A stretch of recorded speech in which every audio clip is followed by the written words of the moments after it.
Tell me this, Lou. So I, like you mentioned, yeah, I had drug-induced psychosis. I experimented with a lot of drugs, and I was always searching for this high, and quite often for escapism. And it led me down some quite dark paths. And now I still have a complicated relationship with some drugs, such as alcohol.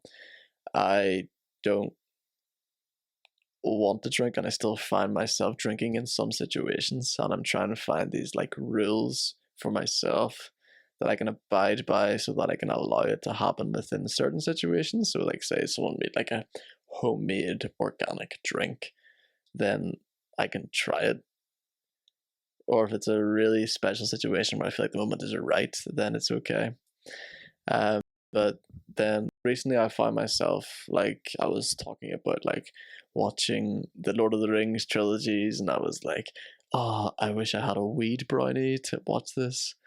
And like I it was like a old habit coming out of me saying this. I don't actually wish that I had a weed brownie for watching this because, it probably lead to psychosis.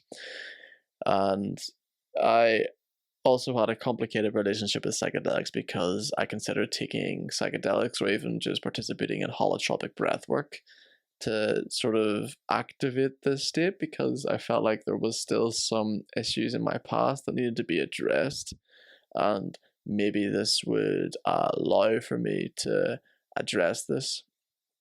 But I had a dream that foretold me that like this is either I'm not ready for it or it's just not the right path.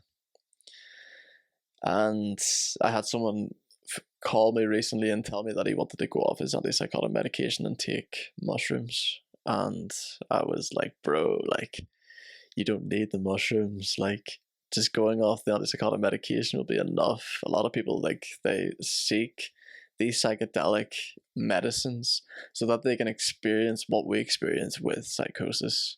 And you put it perfectly whenever you said that the going through the spiritual awakening through the bipolar was so similar to what it was like whenever you went through the ayahuasca.